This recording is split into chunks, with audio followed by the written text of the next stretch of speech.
Columbus America আবিষ্কার করছে নাকি 1496 সালে? এর আগে আমেরিকা ছিল না?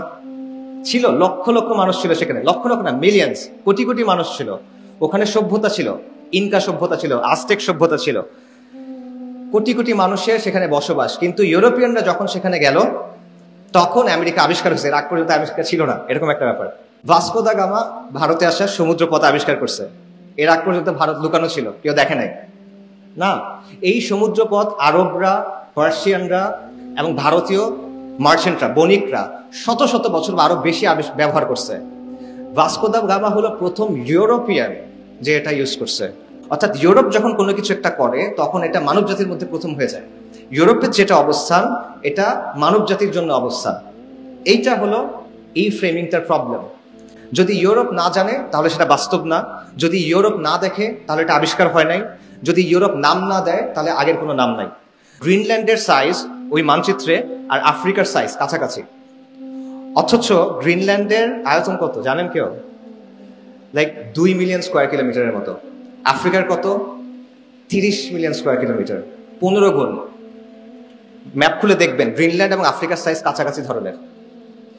ইউরোপ গুরুত্বপূর্ণ তাই ইউরোপ বড়, আর বাকি যে জায়গাগুলো আছে ল্যাটিন আমেরিকা, এশিয়া, অন্যান্য জায়গা, আফ্রিকা, এগুলো যেগুলো আছে এগুলো যেহেতু এতটা গুরুত্বপূর্ণ না, তাহলে এগুলো ছোট দেখালেও সমস্যা না।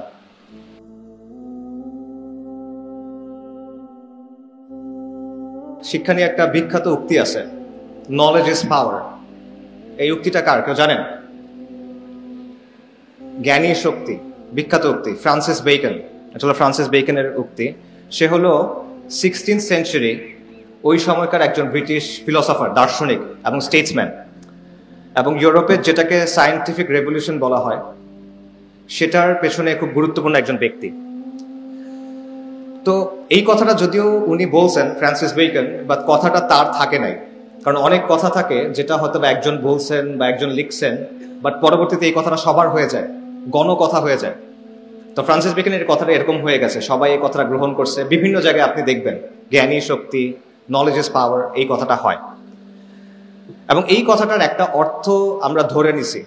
যেমন ধরেন আপনি যখন চিন্তা করেন নলেজ ইজ পাওয়ার মানে কি, তখন আমরা এটার একটা ফ্রেম আছে আমাদের মাথায়, এটার অর্থটা আসলে কি। যেমন ধরেন জ্ঞানের আলো মানুষকে আলোকিত করে, জ্ঞান মানুষকে শক্তিশালী করে, শিক্ষা আমাদেরকে শক্তি দেয়, শিক্ষা উন্নয়নের হাতিয়ার, যার যত বেশি জ্ঞান তারা তত বেশি আগায় যাবে, বাঁচতে হলে জানতে হবে, এই টাইপের কিছু কথা কিন্তু আছে জ্ঞানের অর্থ। এটি প্রচলিত অর্থ, এটা আমরা মোটামুটি আমরা যখন মনে করি যে জ্ঞানই শক্তি তখন আমরা এই অর্থটা বুঝি। কিন্তু এটা আসলে একমাত্র অর্থ না, এই কথাটার আরো গভীর অনেক অর্থ আছে। ওই যে বললাম এটা গণ হয়ে গেছে, অনেক মানুষ এই কথাটা গ্রহণ করছে, তাই অনেক মানুষ অনেকভাবে এই কথাটার ব্যাখ্যা তৈরি করছে। তো সেই ব্যাখ্যার কিছু ব্যাপার আমাদের চিন্তা করার দরকার।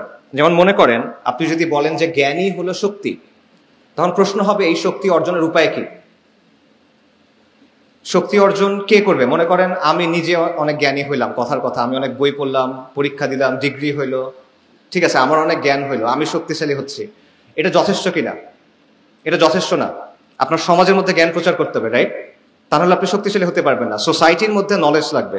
আচ্ছা, তো সমাজে জ্ঞান আপনি প্রতিষ্ঠা করবেন, ঠিক আছে, কোন জ্ঞান প্রতিষ্ঠা করবেন? কোন জিনিসটাকে আপনি জ্ঞান বলে চিহ্নিত করবেন আর কোন জিনিসটা জ্ঞানের মধ্যে পড়বে না? জ্ঞানের সংজ্ঞাটাকে ঠিক করবে, জ্ঞানের একটা সীমানা আছে, সেই সীমানাটাকে ঠিক করবে। এই বিষয়টা কিন্তু প্রাসঙ্গিক। এগুলো আমি কেন বলতেছি, কারণ শক্তি নিয়ে কিন্তু সংঘাত হয়। আমরা যখন বলি কোনো কিছু পাওয়ার, পাওয়ার নিয়ে কি হয়? কনফ্লিক্ট হয় না? শক্তি নিয়ে সংঘাত হয়, শক্তির জন্য সংঘাত হয়, হয় না? জ্ঞান নিয়ে কি সংঘাত হয় কিনা? হয়, জ্ঞান নিয়েও সংঘাত হয়। এবং এই লড়াইটা চোখে দেখা যায় না, কিন্তু এই লড়াইটা অনেক গুরুত্বপূর্ণ। এবং এই লড়াইয়ে যে জিতে তার আসলেই অনেক ক্ষমতা তৈরি হয়। এটা অত্যন্ত গুরুত্বপূর্ণ একটা লড়াই। সমাজে মানুষ কি শিখবে এটা যে নিয়ন্ত্রণ করতে পারে তার হাতে অনেক ক্ষমতা। এবং যখন সে একবার এটা নিয়ন্ত্রণ করতে পারে, সমাজের মানুষ ওই সীমানার ভেতরে, ওই ফ্রেমওয়ার্কের ভেতরেই চিন্তা করে। এটাও একটা বড় পাওয়ার। যাই হোক, ওই পাওয়ারের আলোচনা আমরা যাচ্ছি। এটা আমি কেন বললাম, কারণটা হলো আজকের আলোচনার বিষয়বস্তু হলো যে শিক্ষা ব্যবস্থায় সাম্রাজ্যবাদ। কিন্তু আমি আলাপটা করবো একটু অন্য জায়গা থেকে, সেটা হলো জ্ঞান, শিক্ষা এবং ক্ষমতা, এটার একটা সম্পর্ক আছে। এই সম্পর্কটা কি এবং এটা কিভাবে আমাদের সমাজে, আমাদের রাষ্ট্রে ফাংশন করে, কাজ করে, এই বিষয়টা নিয়ে আমি কিছু আলোচনা করার চেষ্টা করবো। এবং এখানে বারবার ওই কথাটা ঘুরে ঘুরে আসবে যে নলেজ ইজ পাওয়ার, ঠিক আছে? বাট একটু তাত্ত্বিক কথা হচ্ছে, আমি আপনাদের জন্য প্রথমে সহজকৃত কথা বলি। আমরা একটা কুইজ করি, শিক্ষা নিয়ে যেহেতু আলোচনা, আমি কিছু কুইজ আপনাদের জিজ্ঞেস করি, আপনারা দেখি পারেন কিনা। মনে করেন, মানে প্র্যাকটিক্যাল একটু আলোচনা থাক শিক্ষার ক্ষেত্রে। ধরেন আমাকে অ্যান্সার দেন, পৃথিবীর সবচেয়ে উঁচু পর্বতচূড়া এটার নাম কি? Mount Everest. মাউন্ট এভারেস্ট কখন আবিষ্কার হয়েছে? আচ্ছা পারেন, আচ্ছা ঠিক আছে। আচ্ছা, আমেরিকা মহাদেশ কে আবিষ্কার করছে? কলম্বাস। কখন? পারেন নাই। আচ্ছা, ভারতে আসা সমুদ্র পথ এটা কে আবিষ্কার করছে? Vasco da Gama. কখন আবিষ্কার করছে? আচ্ছা, এটা পারছেন না।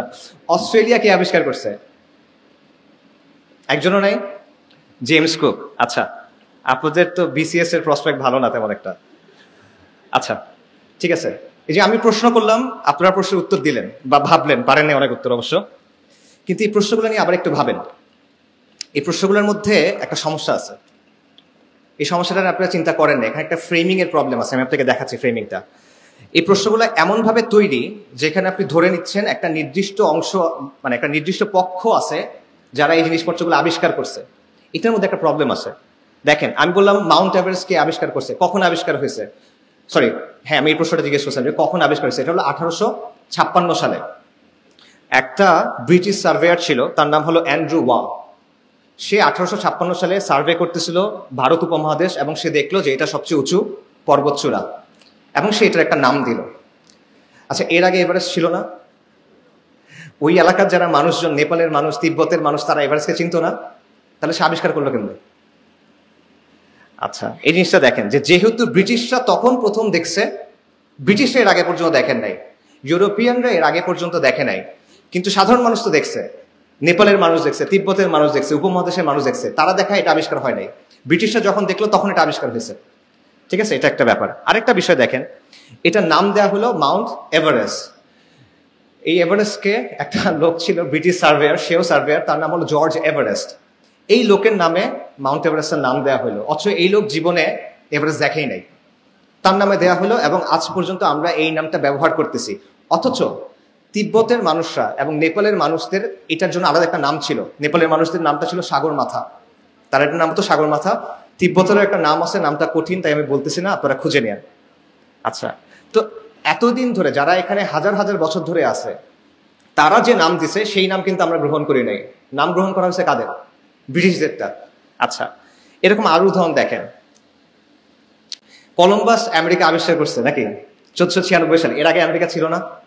ছিল, লক্ষ লক্ষ মানুষ ছিল সেখানে, লক্ষ লক্ষ না, মিলিয়ন্স, কোটি কোটি মানুষ ছিল ওখানে। সভ্যতা ছিল, ইনকা সভ্যতা ছিল, আজটেক সভ্যতা ছিল, কোটি কোটি মানুষের সেখানে বসবাস। কিন্তু ইউরোপিয়ানরা যখন সেখানে গেল তখন আমেরিকা আবিষ্কার হয়েছে, এর আগ পর্যন্ত আবিষ্কার ছিল না, এরকম একটা ব্যাপার।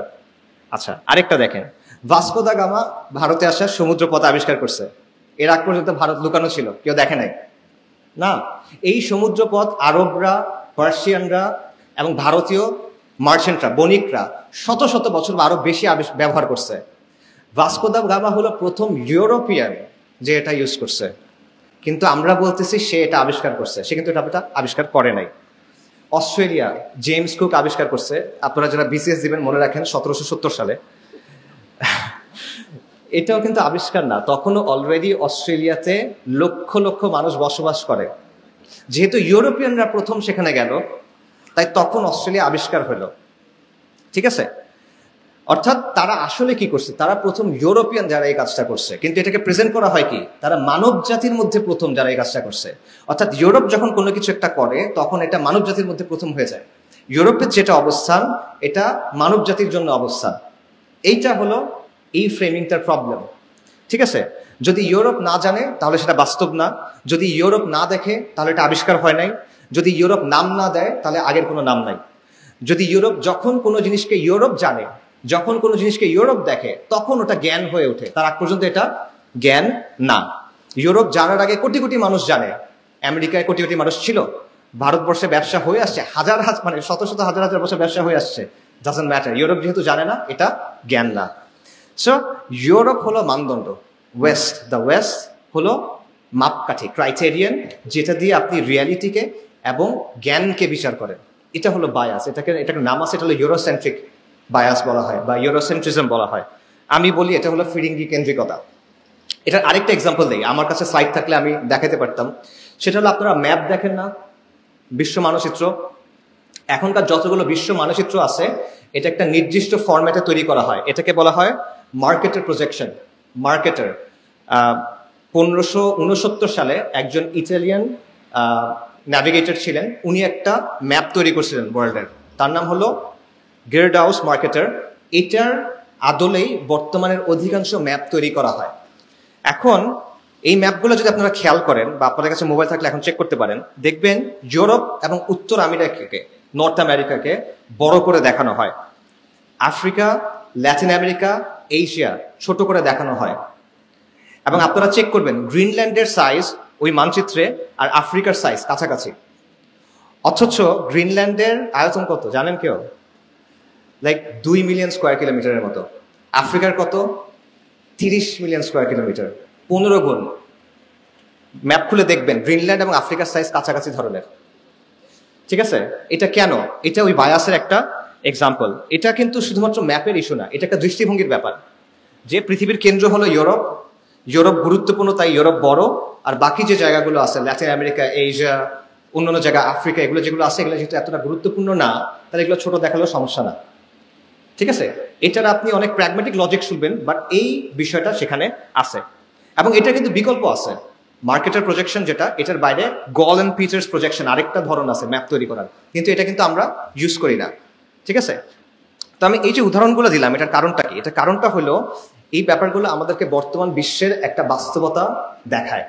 সেটা হলো যে জ্ঞান কি, যেহেতু আমাদের আলোচনা শিক্ষা নিয়ে, জ্ঞান জিনিসটা আসলে কি? কারণ জ্ঞানের ডেফিনিশনের উপর ডিপেন্ড করবে আপনার এডুকেশন সিস্টেম কেমন হবে, রাইট? সো জ্ঞান কি এই জিনিসটা যখন আমরা ডিফাইন করতেছি, যখন আমরা চিন্তা করতেছি, আমরা ইউরোপিয়ানদের যে ফ্রেমওয়ার্ক সেটার ভেতরেই চিন্তা করতেছি, ইউরোসেন্ট্রিক যে ফ্রেমওয়ার্ক সেটার ভেতরেই চিন্তা করতেছি। ইউরোপ যেটা ঠিক করে সেটাই জ্ঞান, ইউরোপ যেভাবে ঠিক করে সেটাই জ্ঞান, সেটাই সবাইকে শিখতে হবে, সেটাই সবাইকে মানতে হবে। এবং ইউরোপ হলো সূচনা বিন্দু, সবকিছুর অরিজিনাল পয়েন্ট হলো ইউরোপ, ওইটার মতো করে আপনার করতে হবে। এটা আপনার অনেক কিছুকে প্রভাবিত করে, শুধুমাত্র এডুকেশন না, আপনার পলিটিক্সকে প্রভাবিত করে, আপনি ডেভেলপমেন্টের ব্যাপারে কিভাবে চিন্তা করেন সেটার ব্যাপারে প্রভাবিত করে, সমাজের ব্যাপারে এটা আপনাকে প্রভাবিত করে, আপনার চিন্তাকে। সো পশ্চিমা লেন্সটাকে বা পশ্চিমের যে দৃষ্টিভঙ্গি, এটাকে যে সর্বজনীন হিসেবে দেখা, এটা এখানে দুইটা কাজ হয় আসলে। একটা হলো পশ্চিমের যে চিন্তা, পশ্চিমের যে অবস্থান, এটাকে আপনি ইউনিভার্সাল ধরতেছেন, এটা সর্বজনীন, বিনা প্রশ্নে এটা সত্য, সবার ক্ষেত্রে সব যুগে সত্য, এটা মনে করতেছেন। দ্বিতীয়ত, অন্য যে জ্ঞান আছে, অন্যদের যে জ্ঞান, যারা পশ্চিমের না, তাদের জ্ঞানটাকে আপনি নাকচ করতেছেন বা তাচ্ছিল্য করতেছেন বা সরায় রাখতেছেন, অপ্রাসঙ্গিক করে রাখতেছেন। এই বিষয়টা এখানে হচ্ছে। এবং এই ব্যাপারটা, এটার মধ্যে একটা পাওয়ারের সম্পর্ক আছে। এই জন্যই আমি বলতেছিলাম যে আমার আলোচনাটা শিক্ষা, জ্ঞান এবং পাওয়ার, এটার সম্পর্কটা নিয়ে। জ্ঞান উৎপাদন করা, এই বিষয়টা নিরপেক্ষ না। এই যে তারা নাম দিচ্ছে, এটা নিরপেক্ষ না, এটা সবসময় কারো না কারো একটা এজেন্ডা, কারো না কারো একটা দৃষ্টিভঙ্গি সেটার মধ্যে মানে গেঁথে থাকে। এই বিষয়টা সবসময় জ্ঞানের মধ্যে থাকে। এবং যে জ্ঞান ঠিক করে, যে নামগুলা ঠিক করে, যে জ্ঞানের ডেফিনেশন দেয়, যে জ্ঞানের সীমানাটা ঠিক করে, সে অনেক বড় একটা পাওয়ার আপনার উপর এক্সারসাইজ করে। এইটা হলো নলেজ ইজ পাওয়ারের আরেকটা ব্যাখ্যা। আচ্ছা, তো এই কথাটা, এই বাস্তবতা আমাদের সমাজে আছে, আমাদের রাষ্ট্রে আছে, আমাদের নিজেদের দৃষ্টিভঙ্গির মধ্যেও এটা মিশে আছে। তো সেটা কিভাবে মিশে আছে ওই আলোচনায় যাচ্ছি, তার আগে সংক্ষেপে কয়েকটা কথা আরো বলি। এই কথাগুলো আমি আপনাদের কিছু প্রশ্ন করে করলাম, কিছু উদাহরণ দিলাম। আপনারা মনে করতে পারেন যে এটা আমি নিজে বানায় বানায় বলতেছি, এটা বানায় বানায় বলতেছি না, এটার লম্বা একাডেমিক আলাপ আছে, অনেক তত্ত্ব, অনেক রিসার্চ, অনেক আর্গুমেন্টস এখানে আছে। ওই যে সেটার ভেতরে ডিটেলে ঢোকার সুযোগ নাই এখন, আমাদের আলোচনার সময় কম, বাট স্টিল আমি অল্প করে খুবই বেসিক কিছু কথা আপনাদের বলি, যেটা আপনাদের বুঝতে সহজ করবে ইনশাল্লাহ। ধরেন আপনারা অনেকে এডওয়ার্ড সাইদের নাম শুনছেন, রাইট? অনেকে হয়তো বা শুনছেন। এডওয়ার্ড সাইদ গত শতাব্দীর একজন অন্যতম চিন্তাবিদ, প্রভাবশালী চিন্তাবিদ, কালচারাল ক্রিটিক, এবং তার খুব বিখ্যাত একটা বই আছে যেটার নাম হলো ওরিয়েন্টালিজম। আপনারা অনেকেই জানেন, 1978-এ বের হয়েছে। এবং যেটাকে পোস্ট কলোনিয়াল থিওরি বলা হয় বা পোস্ট কলোনিয়াল স্টাডি বলা হয়, সেটাকে এটা ব্যাপকভাবে প্রভাবিত করছে। তো এই যে ওরিয়েন্টালিজম বইটা, এখানে ওনার মূল আলোচনার বিষয়বস্তু কি? ওনার আলোচনার বিষয়বস্তু হইল যে পশ্চিমা বিশ্ব একটা নির্দিষ্টভাবে পূর্বকে উপস্থাপন করে, পশ্চিমা বিশ্ব একটা নির্দিষ্টভাবে প্রাচ্যকে উপস্থাপন করে, বিশেষ করে মুসলিম বিশ্বকে, এবং এটার সাথেও ক্ষমতা, শাসন, নিয়ন্ত্রণের একটা সম্পর্ক আছে। তো উনি বলতেছেন যে জ্ঞান আসলে সবসময় নিরপেক্ষ হয় না। আমরা মনে করি জ্ঞান নিরপেক্ষ, বাট জ্ঞান আসলে সবসময় নিরপেক্ষ না।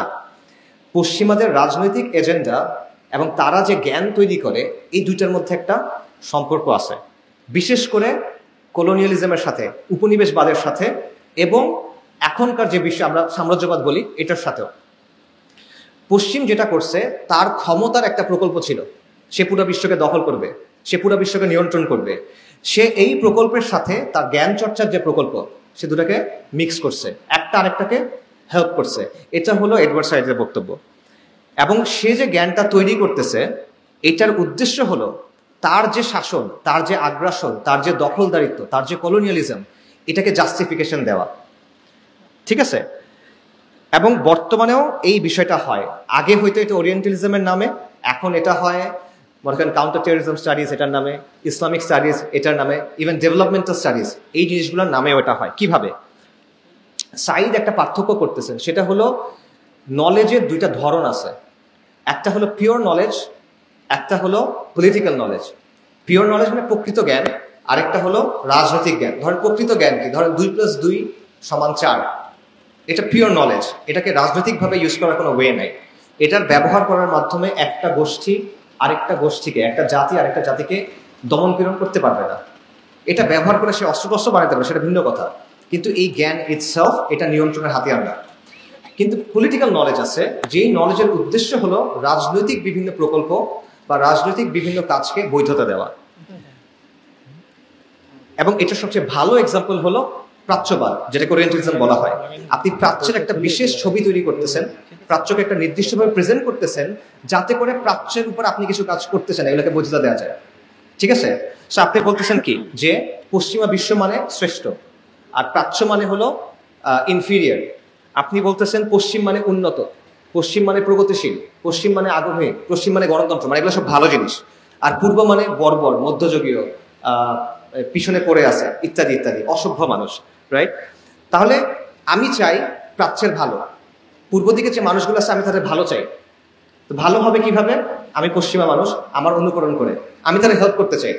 সো পশ্চিমারা যে বিভিন্ন জায়গায় গিয়ে গিয়ে দখল করতেছে, উপনিবেশবাদ করতেছে, লুটপাট করতেছে, এটা আসলে খারাপ কাজ না।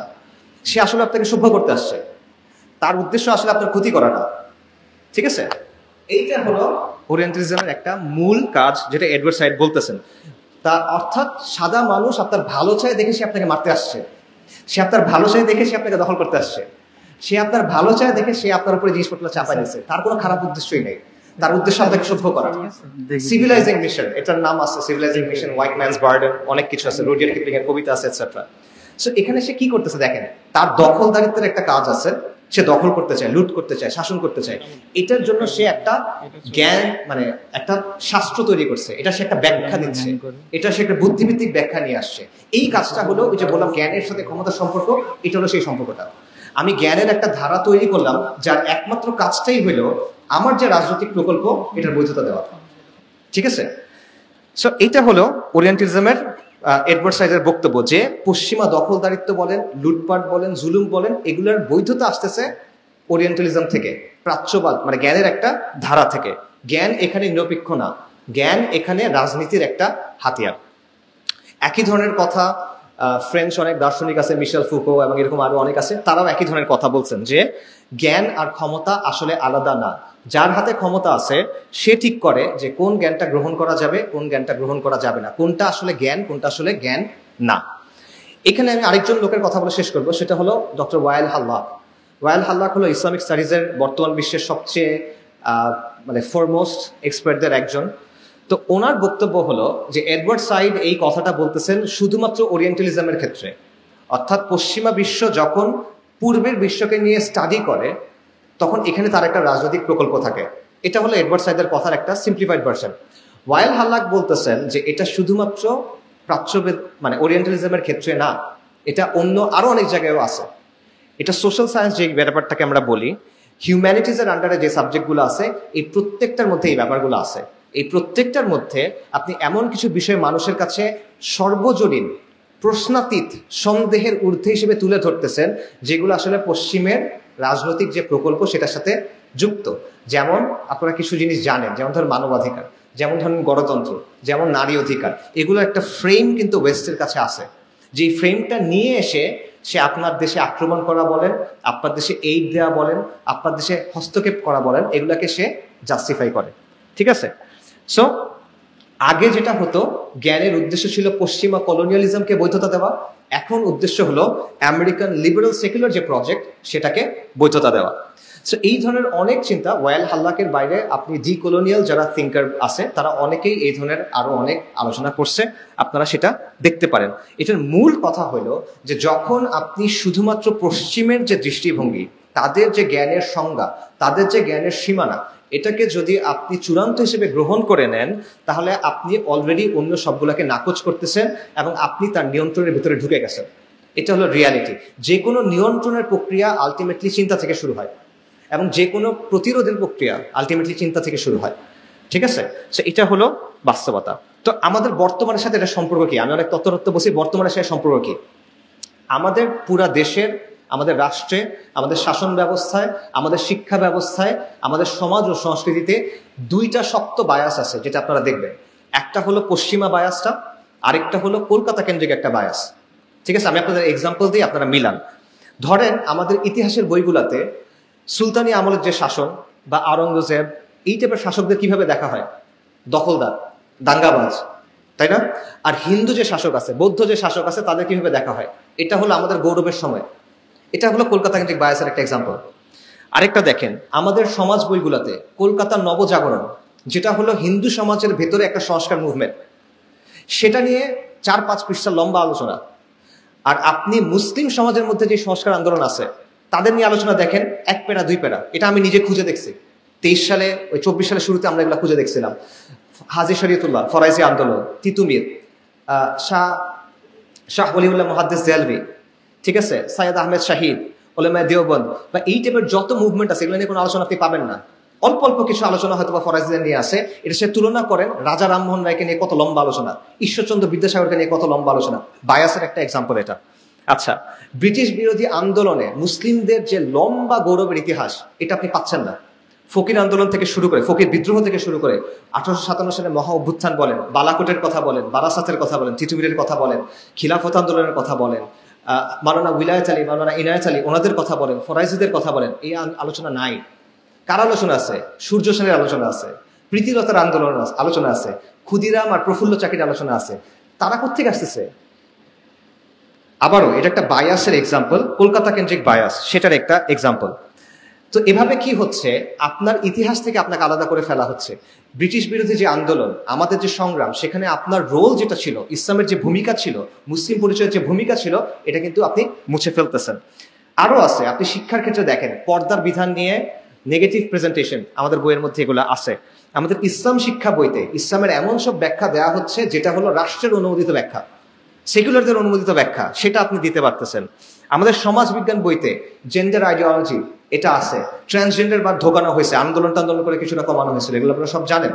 আমাদের সমাজ বিজ্ঞান বইতে র্যাডিক্যাল ফেমিনিজম থেকে আসা অনেক অবস্থানকে সর্বজনীন সত্য হিসেবে তুলে ধরা হয়েছে। এগুলো হলো ইউরোসেন্ট্রিক বায়াস। ঠিক আছে?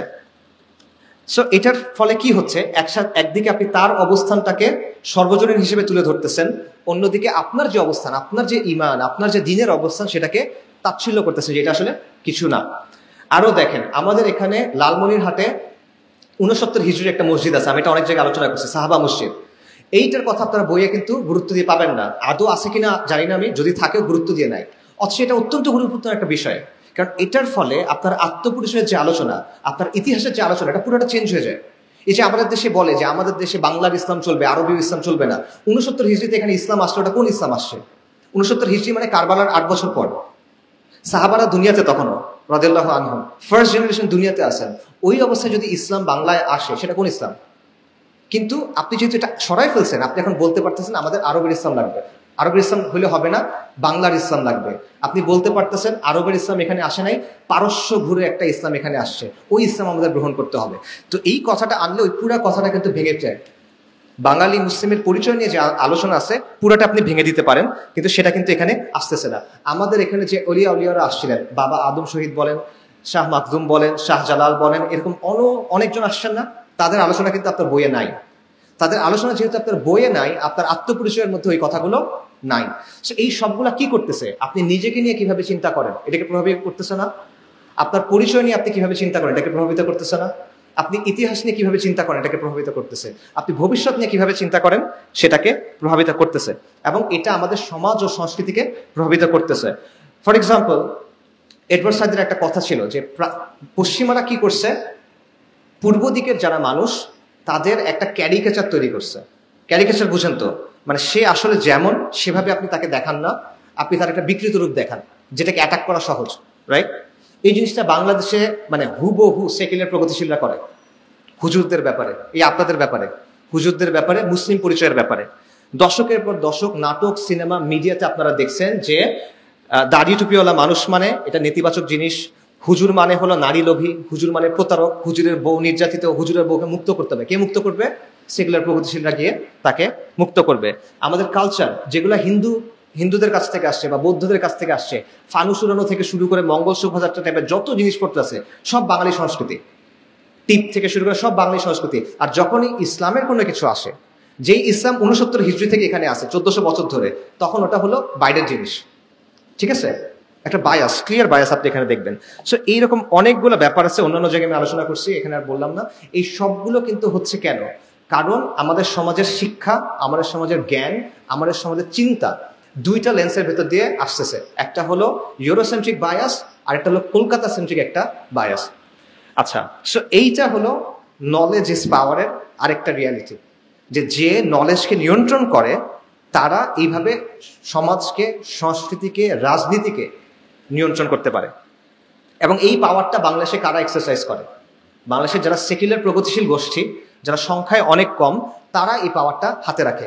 এই যে দেখেন অনেকগুলো সংস্কার কমিশন হয়েছে না, এই সংস্কার কমিশনগুলোর ভেতরে কারা আছে?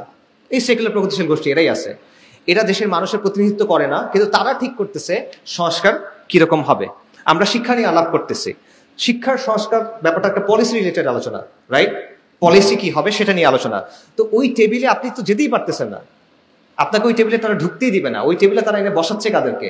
সেকুলার লিবারাল কিছু মানুষজনকে, তারাই ঠিক করতেছে। অর্থাৎ আপনি যে সংস্কার করবেন ওই সুযোগটা আপনাকে দেওয়া হচ্ছে না, অতটুক পর্যন্ত আপনি যেতে পারবেন না।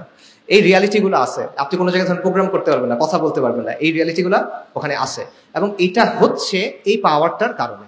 এবং এই পাওয়ারটার ব্যাপারটা এমন যে এটা সেকুলাররা যদিও বানাইছে, আমরা এটা গ্রহণ করে নিয়েছি। এই কারণে অনেক মানুষ যারা মুসলিম, অনেক মানুষ যারা ইসলামের পক্ষে কাজ করার কথা বলে, তারাও এই ফ্রেমের ভেতর দিয়ে চিন্তা করে যে অমুককে আসতে দেওয়া যাবে না, তমুককে আসতে দেওয়া যাবে না, ওই কথা বলা যাবে না, ওই কাজটা করা যাবে না, কারণ ভারত রাগ করবে, কারণ আমেরিকা এই কাজটা করতে দিবে না, সো আমরা এটা করতে দিব না। তারা নিজে একবারে এই কাজটা করতেছে। অর্থাৎ চিন্তার মধ্যে এই প্রভাবটা পড়ে গেছে, ইভেন যারা মুসলিম পরিচয়কে ওন করে বা ইসলামের জন্য কাজ করার কথা বলে। এইটা হলো পাওয়ার, নলেজ ইজ পাওয়ারের রিয়ালিটি হলো এইটা। সো এইটা কেন হয়েছে আমি সংক্ষেপে শেষ করি, বেশি সময় যেহেতু নাই। এটার অনেকগুলো কারণ আছে। এটার একটা কারণ হলো কলোনিয়ালিজম। উইলিয়াম অ্যাডামস নামে একজন স্কটিশ মিশনারি এবং শিক্ষা নিয়ে কাজ করা ব্যক্তি ছিলেন। উনি বলতেছেন যে ইংরেজরা এখানে আক্রমণ করার আগে বাংলায় 80,000 শিক্ষা প্রতিষ্ঠান ছিল এবং প্রতি 400 মানুষের জন্য একটা মাদ্রাসা ছিল। ইংরেজরা এসে এগুলো সবগুলো ধ্বংস করছে। মুসলিমদের অনেকগুলো সামাজিক প্রতিষ্ঠান ছিল যেগুলো ওয়াকফের ভিত্তিতে চলতো, মদাদি মাআশ ছিল, জায়গিরদার ছিল, এরকম ব্যাপার ছিল, যেগুলো বেসিক্যালি মাদ্রাসা, মক্তব, খানকা, মুসাফির খানা, এরকম অনেকগুলো জিনিসকে ফান্ড করতো। ইংরেজরা এই প্রত্যেকটা জিনিস ভেঙে দিছে, আইন করে, দখল করে সব নিয়ে নিছে। যার ফলে যেটা হয়েছে, ওই যে সামাজিক একটা ইকোসিস্টেম ছিল ওটা পুরোপুরিভাবে কোলাপস করছে। তারপর ইংরেজরা রাষ্ট্র শাসনের প্রশাসনিক ভাষা চেঞ্জ করে দিছে হুট করে। একদিকে এগুলো সব ভেঙে দিছে, আরেকদিকে চেঞ্জ করে বলছে আগে ফার্সি ছিল, এখন ইংরেজিতে এই কাজগুলো করতে হবে। কিন্তু মুসলিমদের তো এখন সুযোগই নাই। মুসলিম মধ্যবিত্ত ক্লাসটা নষ্ট হয়ে গেছে, মানে কয়েক দশকের মধ্যে মুসলিম মধ্যবিত্ত ক্লাসটা নিশ্চিহ্ন হয়ে গেছে। তারা আর পারতেছে না বাচ্চাদেরকে স্কুলে পাঠাতে, মানে শিক্ষা প্রতিষ্ঠানে পাঠাতে। এই জিনিসটা এখানে হয়েছে। সো এটা হলো জাস্ট একটা এক্সাম্পল। আরেকটা জিনিস হলো, পশ্চিমাদের একটা দৃষ্টিভঙ্গি আছে শিক্ষার ব্যাপারে, এটাকে এপিস্টেমিক রেসিজম বলে, জ্ঞানতাত্ত্বিক বর্ণবাদ। মানে যেটা আমি বললাম, ওরা যেটা বুঝছে এটাই জ্ঞান, এটার বাইরে আর কিছু নাই। আপনারা ম্যাকওয়ালির কথা শুনছেন হয়তোবা, ভারতের যে শিক্ষা ব্যবস্থা এটার ফাদার বলতে পারেন তাকে। এই লোকের একটা কথা আছে যে ইউরোপের একটা ভালো লাইব্রেরির একটা তাকে বা একটা ভালো লাইব্রেরির একটা শেলফে যেই পরিমাণ বই আছে এবং সেখানে যে জ্ঞান আছে, পুরা ভারত এবং পুরা আরবের জ্ঞান সেটা সমান না। ঠিক আছে, আবারও শোনেন, ইউরোপের একটা লাইব্রেরির একটা সাইডে যে জ্ঞান আছে, পুরা আরব এবং পুরা ভারতের জ্ঞান এটা সমান না। এটা হলো সহজ ভাষায় এপিস্টেমিক রেসিজম, যেটা তারা বুঝছে এটাই ঠিক, বাকিদেরটা গোনার টাইম নেই, এটা কোনো মূল্য নাই, সহজ কথা। এই দৃষ্টিভঙ্গিটা আমাদের মধ্যে আছে, আমাদের সমাজের মধ্যে এই দৃষ্টিভঙ্গি তৈরি হয়েছে। কিভাবে হয়েছে? কারণ ওরা নিজেদের একটা শিক্ষা ব্যবস্থা তৈরি করছে, ওটা তো শোষণ করে। কলোনিয়ালরা কি করছে, ইংরেজরা কি করছে, 200 বছর ধরে শোষণ করছে, লুটপাট করছে। লুটপাট করার জন্য কিন্তু একটা সিস্টেম লাগে। বাংলাদেশে যখন এলোমেলো লুটপাট হইতেছে, এখন ঝামেলা। হাসিনার সময় মনে করেন সিস্টেমেটিক চাঁদাবাজ ছিল, মানে একজনের চাঁদা দিতে হইতো, এখন মনে করেন 7 জনের চাঁদা দিতে হয়, ঝামেলা কিন্তু। তো লুটপাট করতেও কিন্তু প্রপার সিস্টেম লাগে। এই সিস্টেমের জন্য কি লাগে? কেরানি লাগে। তো কেরানি বানানোর জন্য ওরা একটা এডুকেশন সিস্টেম তৈরি করছিল। তো এই সিস্টেম থেকে কেরানি তৈরি হয়েছে যারা ওদের মতো করে চিন্তা করে। কেরানি মানে বিসিএস দিছে যারা, মানে জিতো যারা, আপনারা এখন নেগেটিভ ভাবে নিতে পারেন, বাট পয়েন্টটা কিন্তু আমলাতন্ত্র, যেটা ইংরেজদের বানানো আমলাতন্ত্র, এটা সিম্পলি তাদের যে শাসনযন্ত্র, যেটার মূল কাজ ছিল শোষণ করা, এটাকে প্রপারলি রান করানোর জন্য তৈরি হয়েছে। যেই কারণে এই আমলাতন্ত্রটা এতটা গণবিরোধী, এটা বাস্তবতা। যাই হোক, এখন কি হয়েছে, এই সিস্টেম থেকে যারা বের হয়েছে তারা কিন্তু ইউরোপের চিন্তা ভাবনা নিয়ে বের হয়েছে। সো তারা ইসলামের ব্যাপারে, মুসলিম পরিচয়ের ব্যাপারে, ইসলামী যে জ্ঞান সেটার ব্যাপারে তাদের দৃষ্টিভঙ্গি ভালো না খারাপ? খারাপ। সে ইংরেজের চোখ দিয়ে ইসলামকে দেখে। এবং ইংরেজরা যখন গেছে, ক্ষমতায় কাদেরকে বসেছে? এদেরকে, যারা ওদের বিরুদ্ধে 50 বছর 40 বছর ধরে যুদ্ধ করে আসছে, তাদের তো সে বসাবে না। যারা তার অনুগত তাদেরকে সে বসায় গেছে। সো এই যে দৃষ্টিভঙ্গি, এটা আমাদের সমাজে রয়ে গেছে। সো এইভাবে এমন একটা অবস্থা হয়েছে যে আমাদের সমাজের এখন অবস্থাটা কি দেখেন, ইসলামের সাথে সম্পর্কিত যে কোনো মূল্যবোধ, যে কোনো বিধান, যে কোনো চর্চা, এটাকে আমরা অনগ্রসর মনে করি, এটাকে আমরা মধ্যযুগীয় মনে করি, এটাকে আমরা ব্যাকডেটেড মনে করি। পশ্চিমা চিন্তা আর দর্শন আর ব্যবস্থা, এটা কি খুব ভালো, এটা হলো প্রগতির পথ, এটা হলো উন্নতির পথ, এটাই করতে হবে, এই তো সুন্দর, ওরা যেহেতু বলছে তাই ভালো, এটা আমরা চিন্তা করি। এবং আমরা চিন্তা করি যে ইসলাম লিমিটেড একটা জায়গা আছে, আপনার ব্যক্তিগত জীবনে আপনি এটা পালন করবেন, এর বাইরে যদি এটা আপনি আনতে চান, যে আনতে চাইবে এই লোক সমস্যা, একে দমন করতে হবে, উগ্রবাদী, রাইট, তাকে আটকায় ফেলতে হবে আপনার। সো এইটা হলো আপনার আত্মপরিচয় এবং আপনার আত্মবিশ্বাস, এটাকে সে সম্পূর্ণভাবে ধ্বংস করে দিছে। আপনি পরিপূর্ণভাবে তার মতো করে চিন্তা করতেছেন অলমোস্ট। এবং আমরা নিজেরা এখন ইসলামের অনেক বিষয়কে সন্দেহের চোখে দেখি, আমরা নিজেরা আমাদের দিন নিয়ে হীনমন্যতায় ভুগি, এবং আমরা পশ্চিমা কাঠামোর বাইরে গিয়ে চিন্তা করতে ভয় পাই। এইটার কারণ হলো এই জ্ঞানতাত্ত্বিক বিষয়টা। ঠিক আছে, আচ্ছা। সো এইভাবে এই পুরা ব্যাপারটা, জ্ঞানের ব্যাপারে এই দৃষ্টিভঙ্গি আমাদের সমাজ, শাসন সবকিছুকে নিয়ন্ত্রণ করতেছে। তো এটা শেকড় কোথায়? এটা শেকড় দুটা জায়গায় বা একটা জিনিসই, সেটা হলো সেকুলার শাসন বা সেকুলার রাষ্ট্র। মানে আপনি যদি চান, আপনার মনে করেন শিক্ষার সংস্কার করতে চান, কিন্তু শিক্ষার সংস্কারের বিষয়টা যুক্ত হলো সেকুলার শাসন এবং সেকুলার রাষ্ট্রের সাথে। কেন? দেখেন, সেকুলার শাসন আমাদের এখানে চাপায় দেওয়া হয়েছে, এটা কিন্তু মানে ন্যাচারালি এখানে তৈরি হয় না, ফিরিঙ্গিরা এসে এটা আমাদের উপর চাপায় দিছে, এবং এটা তাদেরকে বল প্রয়োগের মাধ্যমে টিকায় রাখতে হয়। ইসলাম কোনোদিন সেকুলার ব্যবস্থা মেনে নিবে না, সেকুলার ব্যবস্থা কোনোদিন ইসলামকে মেনে নিবে না, দুইটার মধ্যে সংঘাত অনিবার্য। তো সে কি করবে? সে এটাকে সবসময় নিয়ন্ত্রণ করার চেষ্টা করবে। এবং নর্মালি সেকুলারিজমের কাজই এটা, যে সে ধর্মকে নিয়ন্ত্রণ করার চেষ্টা করে। ইসলামের ক্ষেত্রে এই চেষ্টাটা বেশি, কারণ অন্য সব ধর্ম সেকুলারিজমের সাথে মিলে নিজেকে চেঞ্জ করে নিছে। খ্রিস্ট ধর্মের কথা চিন্তা করেন, ইহুদি ধর্মের কথা চিন্তা করেন, তারা এটা করছে, কিন্তু ইসলাম এটা করতেছে না। ইসলাম এখনো বলতেছে যে চূড়ান্ত কর্তৃত্ব কার? আল মালিকুল মুলক, আল্লাহ। সো সে যেহেতু এটা মানতেছে না, তার প্রতি আমার বেশি ফোকাস করতে হবে, তার প্রতি আমার বেশি চাপ দিতে হবে, এই জিনিসটা তারা করতেছে। এই কারণে সেকুলার ব্যবস্থা কন্টিনিউয়াসলি এটা চেষ্টা করতে থাকবে সে যেন সমাজে ইসলামের প্রভাবটা কি করতে পারে, নিয়ন্ত্রণ করতে পারে। এটা সে কন্টিনিউয়াসলি চেষ্টা করতে থাকবে, এবং যতদিন ইসলামের এই স্বকীয়তাটা থেকে যাবে, সেকুলার ব্যবস্থা কিন্তু নিশ্চিন্ত ফিল করবে না। তার মধ্যে একটা অনুভূতি থাকবে যে এদিক থেকে আমার বিপদ হবে, এই জিনিসটাকে আমার থামাতে হবে, এই চিন্তাটা তার অলওয়েজ থাকবে। এই জন্য সে কি করবে, সে পাবলিক স্ফিয়ারে ইসলামের যে প্রভাব এটাকে সে কমানোর চেষ্টা করবে, সে ইসলামের রাজনৈতিক যে চেতনা বা সামগ্রিক যে চেতনা এটাকে ভেঙে ফেলার চেষ্টা করবে, এবং সে মুসলিমদের চেষ্টা করবে মুসলিমরা যেন আদর্শিকভাবে সেকুলার কাঠামোকে গ্রহণ করে নেয়। সো এই কারণে শিক্ষা এবং জ্ঞান নিয়ে যে বিষয়টা, এটা সরাসরি সেকুলার শাসনের সাথে জড়িত। এবং আবারও এটা অন্য একটা ভাবে চিন্তা করতে পারে, সেটা হলো আধুনিক যে শাসন, এটা দুইটা দিক আছে। একটা হলো রাষ্ট্রের বল প্রয়োগের ক্ষমতা, একটা হলো রাষ্ট্রের মানুষের চিন্তাকে নিয়ন্ত্রণ করার ক্ষমতা। একটা হলো শক্তি প্রয়োগ, একটা হলো সম্মতি উৎপাদন। শক্তি প্রয়োগ কিভাবে হয়? আর্মি, পুলিশ, বিচার বিভাগ, র্যাব, ট্যাব, এই যেগুলো আছে, এদের কাজ কি? আপনাকে পিটায় সোজা রাখা, রাইট? সহজ ভাষায় এটার কাজ এটা। কিন্তু এর বাইরে কিছু জিনিস আছে যেটার কাজ হলো আপনার চিন্তাটা একটা লাইনের মধ্যে রাখা। আপনি যদি বাইরে গিয়ে চিন্তা না করেন, বরং আপনি এটাকে ভালো বলে মেনে নেন, এটা সে করাইতে চায়। কারণ স্রেফ অস্ত্রের জোরে আপনি দীর্ঘমেয়াদে কোনো শাসনটা টিকে রাখতে পারবেন না। কন্টিনিউয়াসলি মেরে কেটে এটা করা যায় না। মানুষের চিন্তাটাকে যদি আপনি নিয়ন্ত্রণ করতে পারেন, মানুষ যদি একবার মনে করে যে না ঠিক আছে এটা খারাপ কি ভালো, তো এটার জন্য আমি তো গ্যাঞ্জামে কেন যাব, তখন কিন্তু আপনি এটা পারবেন। সো এই জিনিসটা এখানে খুব গুরুত্বপূর্ণ, এবং আদর্শিক কিছু ব্যাপার রাষ্ট্রের জন্য ইউজ করে যাতে করে সে সমাজের মানুষের চিন্তাকে নিয়ন্ত্রণ করতে পারে। এবং এটার জন্য কি কি ইউজ করে? সে এখানে ইউজ করে মিডিয়া, সে এখানে ইউজ করে বিভিন্ন প্রতিষ্ঠান এবং সংস্কৃতি, এবং সে ইউজ করে শিক্ষা ব্যবস্থা। সে শিক্ষা ব্যবস্থার মধ্য দিয়ে আপনাকে কিছু জিনিসপত্র ছোটকাল থেকে বুঝায় দেয়, মগজ ধোলাই করে সহজ ভাষায়, যাতে করে আপনি এটার বিরোধিতা না করেন, যাতে করে আপনি এটাকে প্রশ্ন না করেন, যাতে করে আপনি মনে করেন যে না এই জিনিসটা আমার জন্য ভালো। সো যাই হোক, আমি যদি শেষ করি, সেটা হলো আলটিমেটলি আপনি যদি এখানে আমাদের আলোচনার যে টপিক, আপনি যদি এই যে শিক্ষায় সাম্রাজ্যবাদ বলেন অথবা পশ্চিমের যে নিয়ন্ত্রণ, কলকাতা কেন্দ্রিক যে বায়াস, এগুলো থেকে যদি আপনি বের হইতে চান, তাহলে আপনার এই সমস্যার কেন্দ্রটাকে বুঝতে হবে। এই সমস্যাটা কোত্থেকে আসতেছে? এই সমস্যাটা আসতেছে এই সেকুলার শাসন এবং সেকুলার রাষ্ট্র ব্যবস্থা থেকে। এটা বিচ্ছিন্ন কোনো ইস্যু না, ঠিক আছে? আপনি মনে করেন সহজ ভাষায় আপনি চাচ্ছেন শিক্ষায় ইসলামকে আনতে, প্রাইমারি স্কুলে শিক্ষায় ইসলাম আনুক, আপনি এটা চান, ওকে ফাইন, খুব ভালো হচ্ছে। কিন্তু সে তো আপনাকে দিবে না। কে দিবে না? সেগুলো রাষ্ট্র কাঠামো আপনাকে দিবে না। সে বলবে তোমাকে আমি এখানে এটা দিতে আনতে পারে, তোমাকে এটা আমি করতে দিতে পারি না, সে আপনাকে এটা বলবে।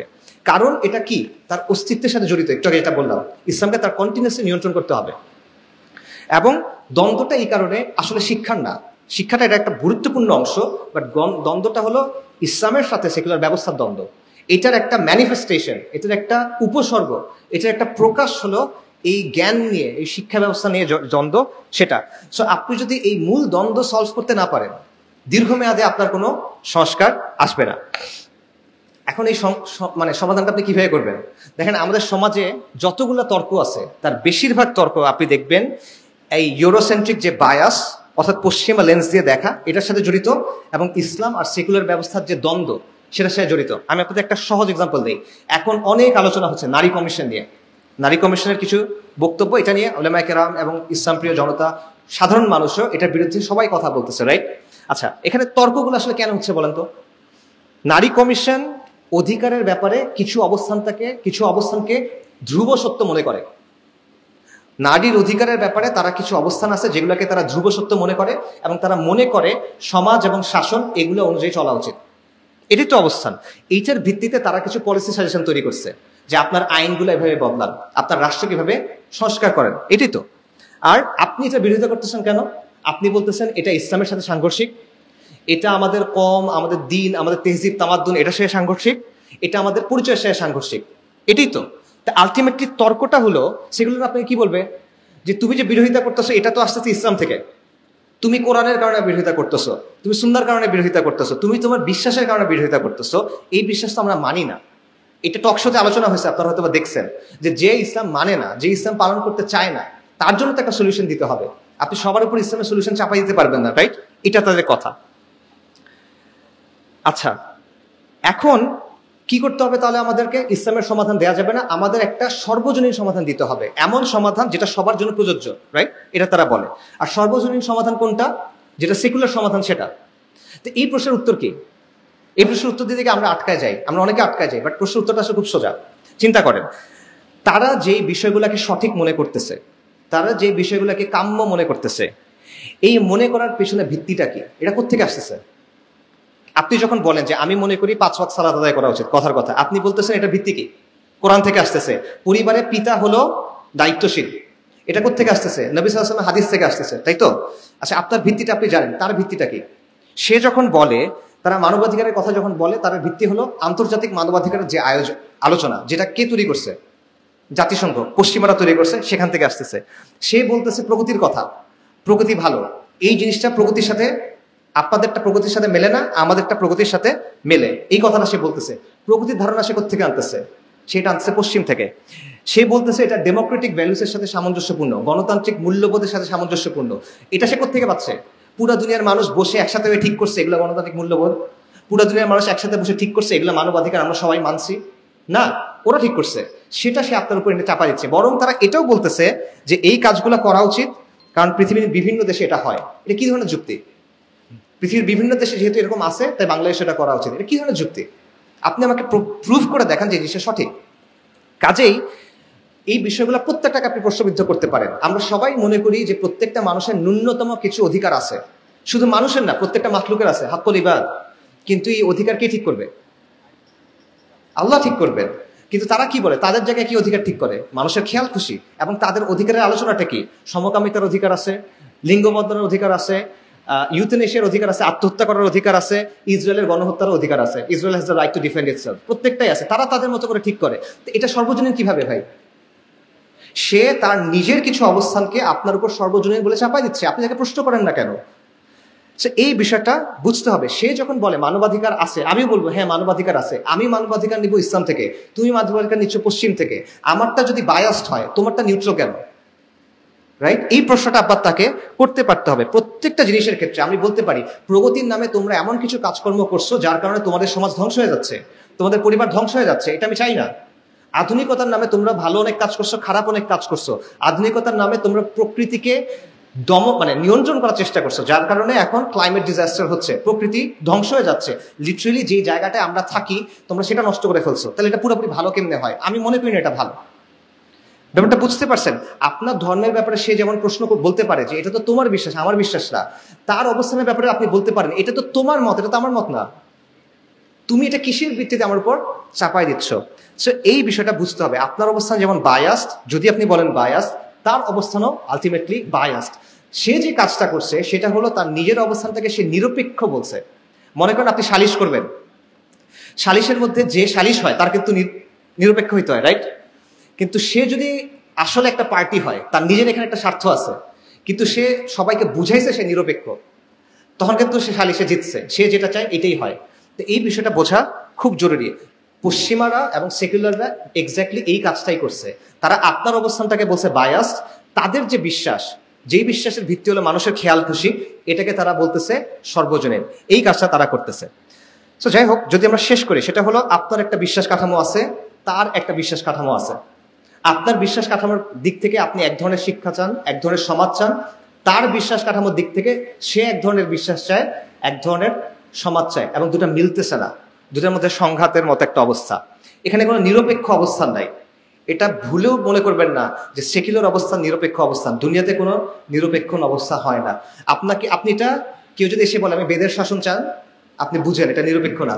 কেউ এসে বলে বাইবেলের শাসন চাই, আপনি বুঝেন নিরপেক্ষ না। ত্রিপিটকের শাসন চাই, নিরপেক্ষ না। কিন্তু কেউ এসে যখন বলে আমি XYZ মতবাদের শাসন চাই, তখন আপনি মনে করেন নিরপেক্ষ। এটা আমাদের ভুল। কোনো নিরপেক্ষ অবস্থা দুনিয়াতে নাই। প্রত্যেকটা অবস্থান, এটার পেছনে কোনো না কোনো বিশ্বাস থাকে। এটা দর্শনে অনেক পুরনো একটা আলাপ, এটার নাম হলো এপিস্টেমিক রিগ্রেস। এটাতে আর ঢুকতেছি না। নিরপেক্ষ কোনো অবস্থান নাই, এটা হয় না, সম্ভব না। এখন দেখেন, সমাজের একটা অংশ এটা চায়, একটা অংশ এটা চায়, এটা সমাধান কিভাবে হবে?